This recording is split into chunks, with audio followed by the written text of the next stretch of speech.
Bonjour à tous, c'est Jean-Luc Roux sur sa chaîne YouTube. Aujourd'hui, nous allons parler de spatial avec le premier vol d'Ariane 6 promis pour le 9 juillet 2024.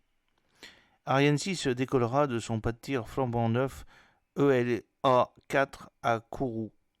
Et oui, l'entrée en service de la nouvelle fusée lourde européenne qui s'élancera depuis Kourou en Guyane doit relancer un spatial européen embourbé depuis 2 ans dans une profonde crise des lanceurs.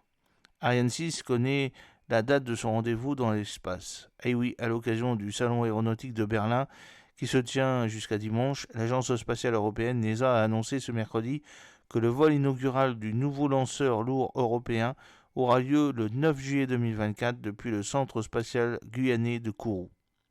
Dire que cette date était attendue fébrilement par toute l'Europe du spatial est un euphémisme. Prévu initialement en 2020, l'entrée en service d'Ariane 6 n'a cessé d'être repoussée. D'abord victime de retards de développement, le programme a par la suite souffert de la pandémie du Covid-19 et des tiraillements politico-industriels entre partenaires européens qui ont bien failli sceller prématurément son avenir commercial. Le lanceur sera d'ailleurs le dernier représentant d'une époque où la coopération primait sur la compétition chez les pays membres de l'ESA. À l'automne dernier, les tenants de l'ouverture à la concurrence menée par l'Allemagne ont obtenu gain de cause en échange d'un nouveau soutien financier à Ariane 6 pour garantir son exploitation jusqu'au 42e vol. La compétition dirigée par l'ESA débutera avec les petits lanceurs dès 2025, mais s'étendra ensuite à la succession du lanceur lourd pour aboutir à l'horizon 2035. En attendant, Ariane 6 a pour mission de sortir l'Europe du spatial de l'ornière dans laquelle elle a été plongée par les retards du programme, combinés du retrait par la Russie du lanceur moyen Soyouz et au déboire de la fusée légère italienne Vega C. Depuis le dernier vol d'Ariane 5 en juillet 2023, le vieux continent ne dispose plus d'un accès souverain à l'espace à l'exception de quelques Vega de première génération. Une situation qui a notamment contraint l'ESA à signer un chèque de 180 millions de dollars à SpaceX pour mettre en orbite 4 satellites du service de positionnement Galileo. Toutefois, le carnet de commandes est plein.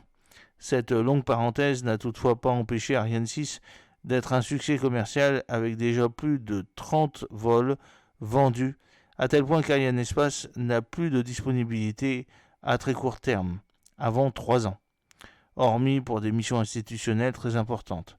D'où l'urgence à réussir ce vol inaugural pour enclencher la montée en cadence du programme.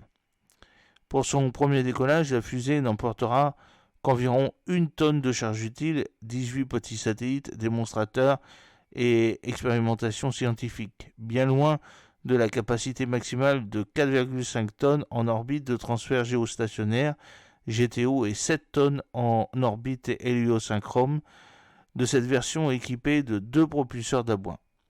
Dans sa configuration la plus lourde, avec 4 propulseurs d'appoint, Ariane 6 pourra emporter 20 tonnes en orbite basse et 12 tonnes en GTO.